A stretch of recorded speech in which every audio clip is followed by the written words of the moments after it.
The massive Imperial starship appeared without warning, its dark hull blocking out the stars as it moved into Earth's orbit.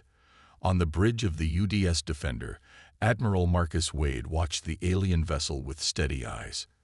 25 years in Earth's United Defense Force had prepared him for many things, but first contact with an alien civilization wasn't one of them. "Sir, they're broadcasting on all frequencies," reported Officer Jack Smith, his fingers moving quickly across the holographic display. "The signal is strong enough to reach every radio and television on Earth."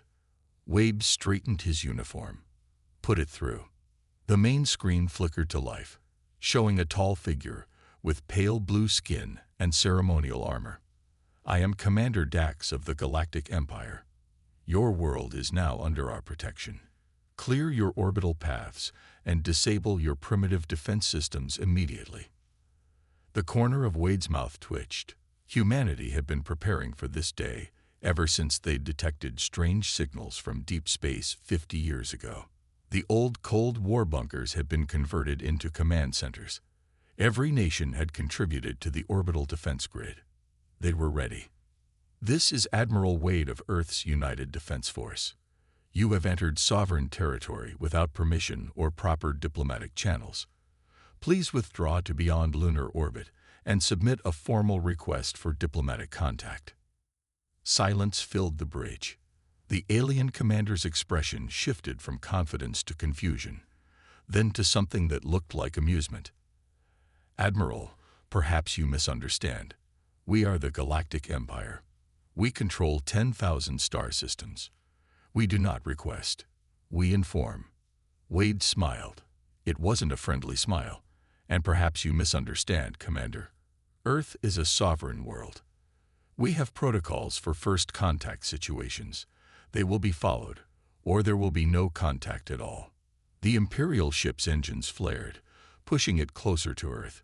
Warning signals flashed across Wade's displays as more ships emerged from faster-than-light travel, forming a battle group. "Lieutenant Ross, activate the defense grid. Show them what they're dealing with," Wade ordered. Around the Earth, thousands of hidden satellites shed their stealth coverings. Orbital platforms that had appeared to be simple communication relays revealed weapon systems. The moon's dark side lit up as hidden bases activated their shields. On the Imperial ship's bridge, Commander Dax received urgent reports from his sensors. His smug expression faltered as the true extent of Earth's defenses became clear. These weren't the primitive systems he'd expected. Some of the technology readings matched or exceeded Imperial standards. "Impossible," he muttered. "This is a pre-FTL civilization. They shouldn't have this level of technology." "Not impossible, Commander," Wade replied. "Just improbable. We've had half a century to prepare, studying signals from your ships, preparing our defenses. Humanity has always excelled at preparing for the worst." The Imperial ships held their position, caught in an uncomfortable standoff. Their sensors showed weapon systems they recognized and others they didn't, defensive grids of unknown capability, and energy readings that made no sense for a supposedly primitive world. "You have 1 hour to withdraw beyond lunar orbit," Wade continued.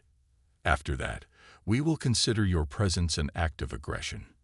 Any attempt to broadcast to Earth's population again will be taken as an act of war. We are willing to open diplomatic channels through proper procedures. The choice is yours." Commander Dax's face had turned a darker shade of blue. "This isn't over, Admiral. The Empire does not take kindly to defiance." "This isn't defiance, Commander. This is sovereignty. Earth makes its own choices. You'll find we're pretty stubborn about that." The transmission cut off. Wade turned to his crew, seeing the tension in their faces. "Send word to all stations. This is what we've trained for, and get me a direct line to the Security Council. They need to know. First contact has happened, and it's not friendly." The Imperial ships remained motionless for 45 minutes. Then, one by one, they turned away from Earth and moved beyond the moon's orbit. But everyone on the Defender's bridge knew this was just the beginning. Humanity's greatest test was about to begin, and Admiral Wade had just thrown the first punch, not with weapons, but with words backed by preparation and determination. The galaxy was about to learn that Earth wouldn't be an easy conquest, and the Empire had just met its greatest challenge yet. The United Nations building in New York had never been so crowded. Representatives from every nation sat shoulder to shoulder in the General Assembly Hall. The air felt heavy with tension as they waited for the Imperial diplomat to arrive. Ambassador James Cooper adjusted his tie for the 10th time. As Earth's chosen spokesperson, he carried the weight of humanity's future on his shoulders. The research team had spent 3 sleepless nights studying everything they could learn about the Empire from intercepted communications. "They're here," whispered his assistant, pointing at the main screen. A sleek silver shuttle descended from the clouds, escorted by Earth fighter jets. Security teams watched nervously as it landed in the designated area. When the shuttle's door opened, Lady Venna of the Imperial Diplomatic Corps stepped out. She was tall and elegant, with silvery skin that sparkled in the sunlight. The assembly hall fell silent as Lady Venna walked to the podium. Her smile seemed friendly, but Cooper noticed it didn't reach her eyes. "Honorable representatives of Earth," she began, her voice smooth and practiced. "I bring you a generous offer from the Galactic Empire. We wish to extend our protection to your world. Under Imperial guidance, your people will receive advanced technology, access to interstellar trade, and membership in the greatest civilization in the galaxy." Cooper stood up slowly. "And what exactly does this protection entail, Lady Venna?" "Simply the presence of Imperial bases on your world and in your orbit, a small administrative force to help guide your development. Access to your natural resources to support the Empire's needs, all very standard arrangements." The room burst into whispers. Cooper held up a datapad. "We've been studying your Empire's history, Lady Venna. Planet K9, for example. They accepted your protection 50 years ago. Now their forests are gone, their mines stripped bare. Their people work in Imperial factories for barely enough food to survive." Lady Venna's smile faded slightly. "You seem to have acquired information that you shouldn't have access to." "Or look at System N27, Cooper continued. "Their government refused your protection. 2 weeks later, a mysterious plague killed half their population. How convenient that Imperial medical teams were nearby to save the rest, after they signed your protection treaty." Now Lady Venna's smile disappeared completely. "You are walking a dangerous path, Ambassador. The Empire's offer of protection is not optional." Cooper stood straighter. "Actually, it is. We've studied your treaties, your laws, even your military capabilities. The Empire has rules, even if you often ignore them. Any world with sufficient planetary defenses has the right to refuse Imperial integration. Your defenses are impressive for a young race," Lady Venna admitted, "but they would not last against the Empire's full might." "Maybe not," Cooper agreed, "but we've also found interesting data about the Empire's current problems. Rebellions in the outer systems, resource shortages in the core worlds. Can you really afford a long, costly war with Earth right now?" The whispers in the hall grew louder. Lady Venna's face had turned a pale gray color. "This is your final chance," she said coldly. "Accept our protection, or face the consequences." Cooper walked to the podium and stood beside her. "Let me be clear, Lady Venna. Earth will not submit to Imperial rule. We will not accept your bases, your administrators, or your protection. Any attempt to force these upon us will be met with full resistance." "You doom your people to destruction," she hissed quietly. "No," Cooper replied just as quietly. "We free them to choose their own path. Earth is closed to the Empire. That is our final answer." Lady Venna turned sharply and walked out of the hall. The room erupted in chaos as representatives argued about what would happen next. But Cooper stood calmly at the podium. They had chosen their path. Now they had to prepare for the Empire's response. As he watched Lady Venna's shuttle take off, he sent a simple message to Admiral Wade. "Begin Phase 2. The real test of Earth's defiance was about to begin. But for the first time in Imperial history, a young world had stood up and said no to their demands. The galaxy would never be the same. The war room deep beneath the Rocky Mountains buzzed with activity. Military leaders from 50 nations gathered around a massive holographic display showing Earth's defense grid. Admiral Wade stood with Ambassador Cooper, watching as the final pieces of their plan fell into place. The Russians have activated their deep space radar network, reported General Anna Peters, pointing to new green dots appearing on the display. Chinese quantum satellites are now linked to the main grid. Cooper nodded. For the first time in human history, every nation is working together. Even North Korea has joined the defense network.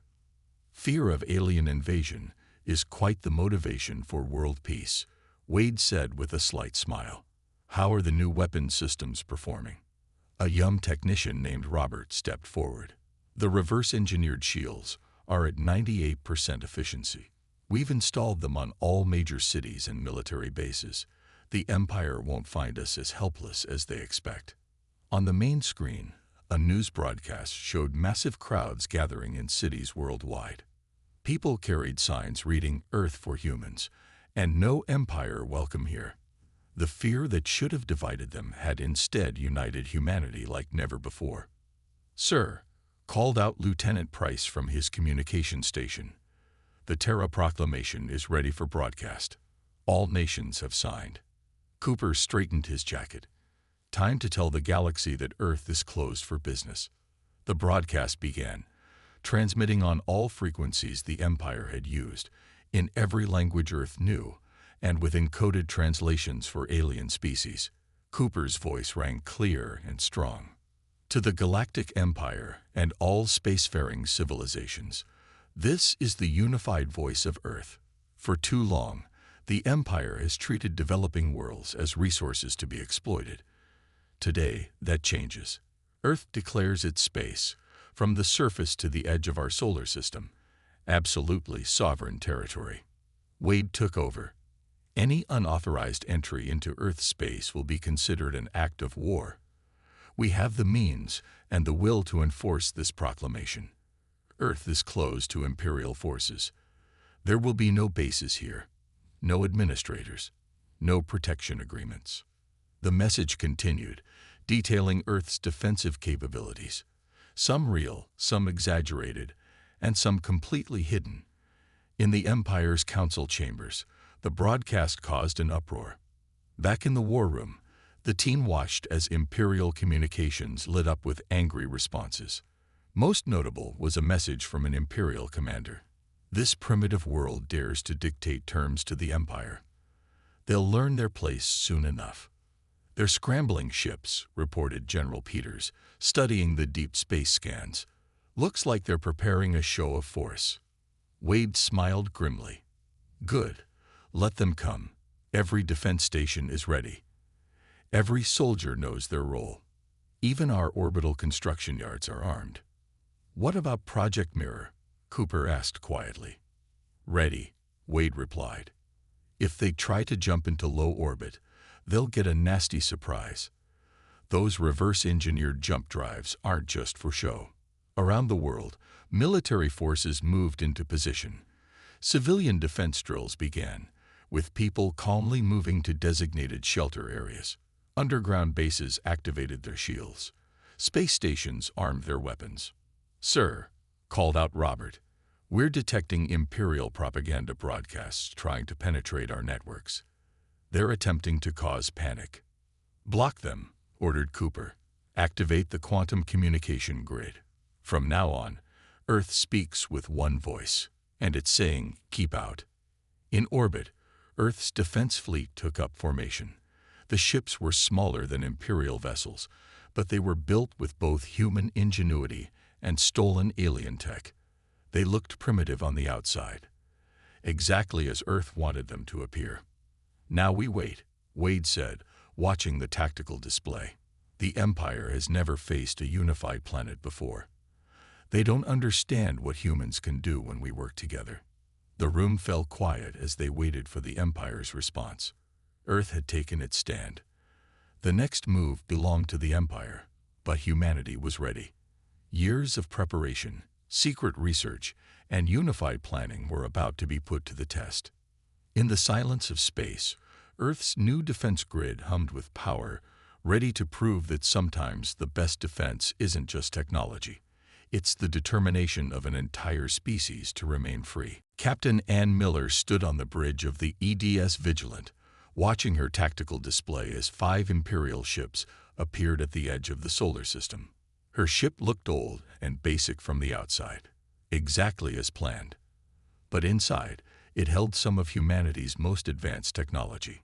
Imperial ships are moving towards Mars orbit, reported Officer Ben Wilson. They're calling it a routine patrol. Miller smiled. There was nothing routine about this patrol. Status of our stealth net. All hidden defense platforms are dark. Enemy sensors show only our visible ships.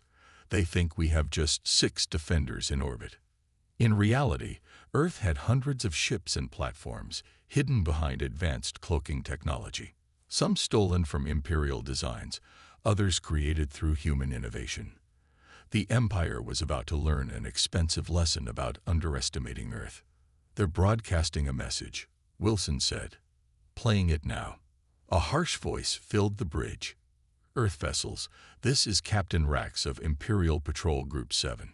Your presence is noted but irrelevant. We will inspect your orbital defenses as per Imperial protocol. Miller touched her command console. This is Captain Miller of Earth Defense Force. You have entered sovereign space without permission. Reverse course immediately. Negative, Earth vessel. We do not require permission. Be grateful we announce our presence at all. Miller nodded to her weapons officer. Activate the web. Suddenly, dozens of small satellites around Mars lit up. They had been placed there months ago, waiting for this moment. Energy beams connected them, forming a glowing net between Mars and Earth. What is this? Demanded Captain Rax. Our sensors detected no such technology. Your sensors detect what we want them to detect, Miller replied calmly. This is your final warning. Return to Imperial space. The Imperial ships pressed forward. They were almost at the web when Miller gave her next order. Launch the drones. From behind Mars moons, thousands of small unmanned ships emerged. Each one was barely larger than a car. But they moved with incredible speed, surrounding the Imperial patrol in complex patterns. Impossible, Rax shouted. Those moons were empty on our scans. Remember what I said about your sensors. Miller's voice carried a hint of amusement. We've been preparing for the Empire for decades. Did you think we would leave our backup planets undefended? The drones continued their dance around the Imperial ships, never attacking, but demonstrating their superior maneuverability. Earth scientists had studied alien technology for years through intercepted signals and recovered debris. They had learned well. You have 30 seconds to withdraw, Miller announced. After that, we will consider your presence an act of aggression. On her tactical screen, Miller could see the Imperial ship's weapons powering up. But they had a problem. The drone swarm was so thick that any shot would hit multiple drones.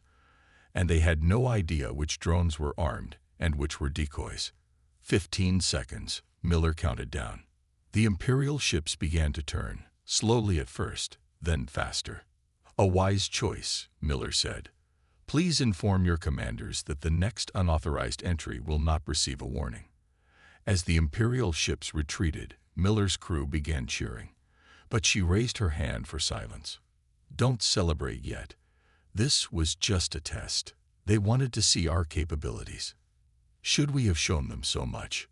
Wilson asked. We showed them exactly what we wanted them to see, Miller replied. They now know we have advanced technology, but they don't know how much. They saw our drones, but not our hidden fleet. They detected the Mars defense web, but not the Jupiter line or the Venus platforms. She turned to face her crew. Earth's greatest advantage isn't our technology. It's that the Empire doesn't know what we're truly capable of. Today, we gave them just enough to make them cautious, but not enough to show our full strength. As the Imperial ships disappeared into deep space, Miller sent a short message to Earth Command. First test complete. They took the bait, preparing for Phase 3. The real battle was still to come, but humanity had won the first round without firing a single shot. The Empire would be back, but they would come with doubt in their minds. And in war, doubt was often deadlier than any weapon. Lieutenant Tom Garcia sat in the darkened control room of Earth's Cyber Command, his fingers flying across holographic keyboards. Around him, dozens of specialists worked at similar stations, their faces lit by the glow of their screens. They were fighting a new kind of war, one fought with data instead of bullets. "They're trying to hack the Indian power grid again," called out Mary from the next station. "Same Imperial code as yesterday." Garcia nodded without looking up. "Let them in." "Sir," Mary sounded surprised. "Let them into the fake network, the one we built just for them. Let's see what they do with it." The Empire had spent the last week trying to create chaos on Earth. They attempted to crash power grids, disrupt communications, and spread fear through social media. But humanity had been fighting digital wars among themselves for decades. They were ready. "Sir," called another analyst, "Imperial broadcasts are breaking through in South America. They're showing images of their fleet, trying to scare people into submission." Garcia smiled. "Perfect. Trace the signal. Find their broadcast station." His team had been waiting for this. For days, they had let small Imperial broadcasts slip through, encouraging the enemy to get bolder. Now they had them. "Got it," shouted Mary. "Broadcasting station hidden in an asteroid near Venus." Garcia pressed a button on his console. "Admiral Wade, we have their location." The trap worked. "Good work, Lieutenant," Wade's voice came through. "The stealth fleet is moving to capture it now. Keep them busy until we get there." Garcia turned to his team. "Okay, people, time for Phase 2. Let's show the Empire why you don't start an information war with a planet that invented viral videos." His team launched their counterattack. They had spent months preparing it. While the Empire tried to spread fear, Earth fought back with truth and humor. They released thousands of intercepted Imperial documents, showing how the Empire had exploited other worlds. But they also released something else: memes. Millions of them, making fun of the Empire's tactics, turning their threats into jokes, spreading across both Earth and Imperial networks. "Sir, look at this," Mary called out excitedly. "Our memes are going viral on Imperial colony worlds. Their citizens are sharing them." Garcia watched as their digital weapons spread across the galaxy. The Empire had expected to fight a primitive planet. Instead, they found themselves facing a civilization that had turned information sharing into an art form. "New Imperial transmission detected," reported an analyst. "They're threatening to destroy Earth's satellites." "Send them our response package," Garcia ordered. Across Imperial space, their threatening broadcast was suddenly replaced by videos showing Earth's successful defense against their patrol fleet. The Empire had tried to keep that failure secret, but now everyone could see their mighty ships retreating from Earth's drone swarm. "Multiple Imperial communications channels are going dark," Mary reported. "They're trying to stop the spread, but it's too late." Garcia received a new message from Admiral Wade. "Broadcast station captured. Well done, Cyber Command. But we found something else here. Files about Imperial supply routes, defense codes, and communications protocols." "Send them through," Garcia said, his fingers ready at the keyboard. "Let's see what other secrets the Empire has been keeping." His team worked through the night, decoding the captured files. What they found changed everything. The Empire wasn't as strong as everyone thought. They were stretched thin, dealing with rebellions and resource shortages. Their show of strength was just that, a show. "Send this to every Imperial colony world," Garcia ordered. "Let them all see the truth." As dawn broke over Earth's Cyber Command, Garcia finally sat back in his chair, The Empire had tried to break Earth's spirit through fear and propaganda. Instead, they had given humanity the weapons needed to fight back. Information.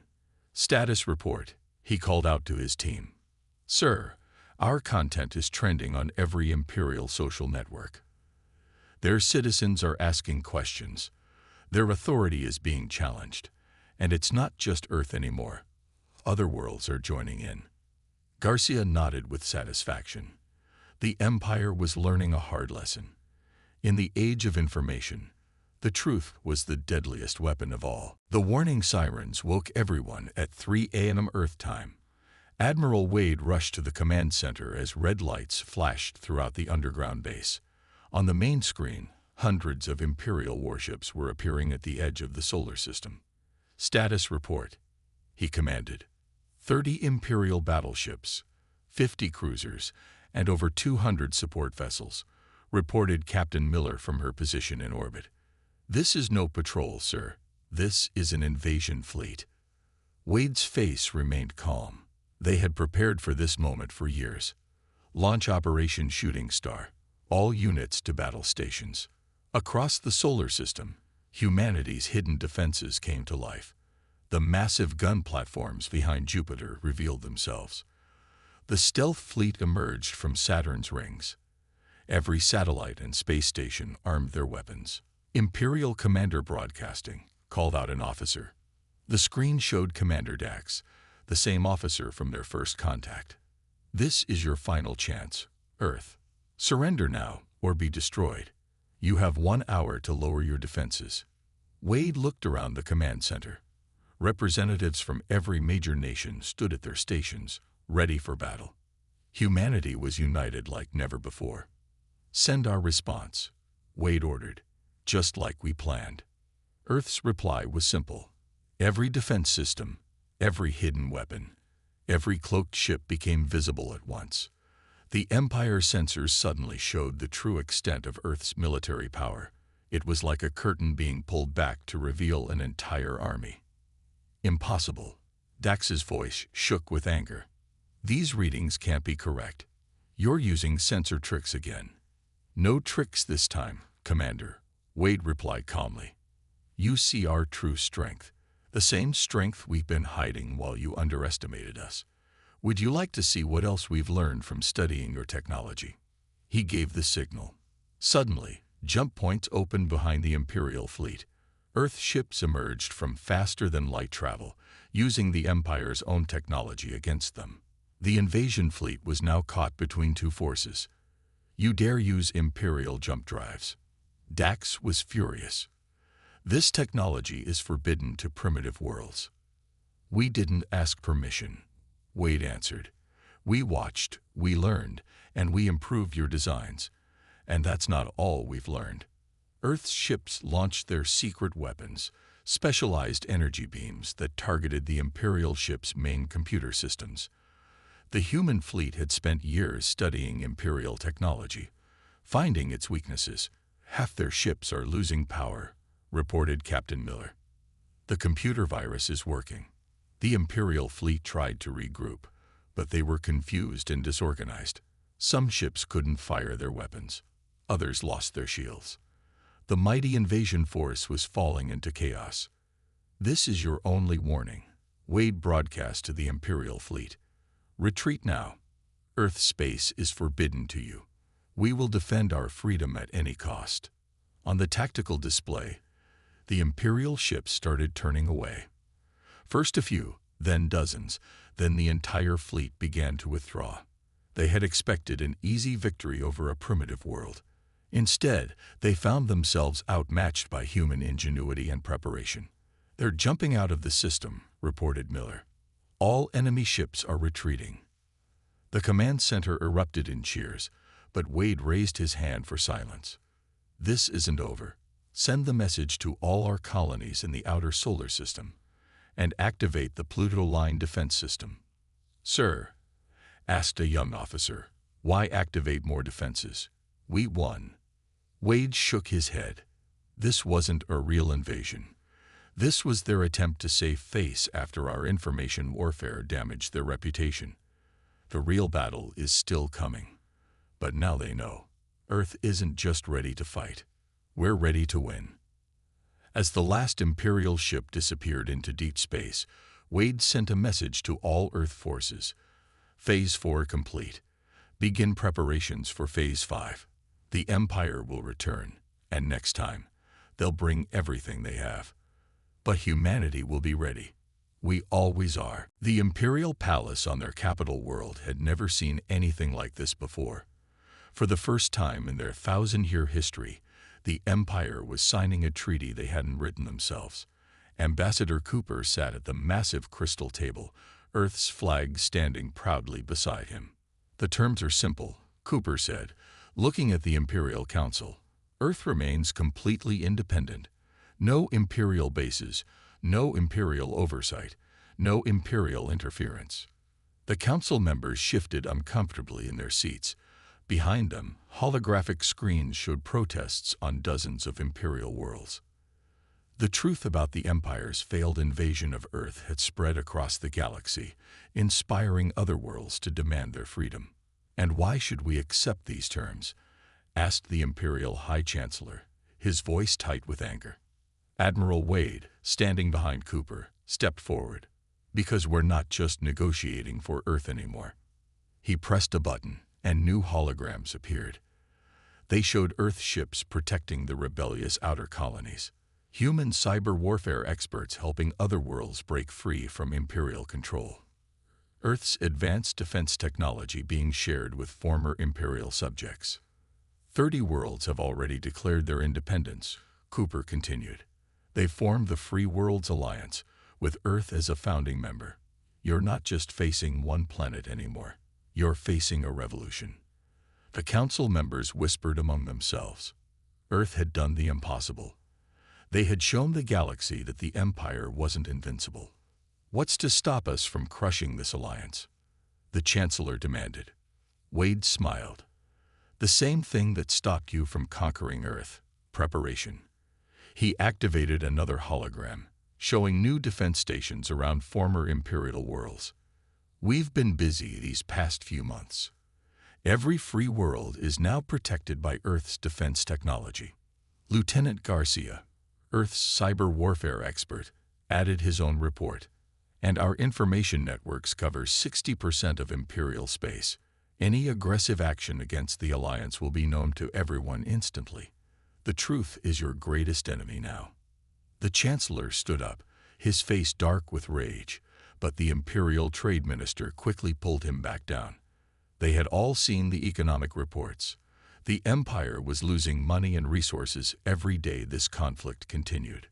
"Perhaps," the Trade Minister said carefully, "we can discuss these terms in detail." Cooper nodded. "The first term is recognition of all free worlds' independence. The second is free trade among all worlds, Imperial and free alike. The third is a ban on military aggression against any member world." "And what does the Empire get from this treaty?" the Chancellor asked bitterly. "Peace," Cooper replied simply. "Stability. And access to Earth's unique technologies. Through fair trade, not conquest." Hours passed as they negotiated the details. Outside the palace, crowds gathered to watch history being made. The news spread across the galaxy. The mighty Empire was signing a peace treaty with a world they had once called primitive. Finally, it was done. The Treaty of Terra, as it would be known, was signed. Earth and its allies were officially recognized as independent. The age of Imperial expansion was over. As they left the palace, Wade turned to Cooper. "Think they'll keep their word?" Cooper smiled. "They don't have a choice. The galaxy has changed. Earth showed everyone that unity and preparation are stronger than empire and conquest." "And the defense grid stays active," Cooper replied firmly. "Earth will remain closed to unauthorized Imperial entry. Trust is good, but preparation is better." Back on Earth, people celebrated in the streets. Humanity had not only protected their independence, but had helped create a new galactic order, one based on freedom and cooperation rather than control and fear. In his office at the United Nations, Cooper looked at the final line of the treaty. Earth's space remains sovereign and inviolable. Below it, the Imperial Chancellor's signature marked the end of one era and the beginning of another. Humanity had faced its greatest challenge and emerged stronger. They had proven that sometimes the smallest worlds could change the galaxy, not through conquest or submission, but through determination, unity, and the simple power of saying no to an empire. The stars were no longer a threat. They were a promise of a better future, one that humanity would help build, not as subjects of an empire, but as free people of a free world.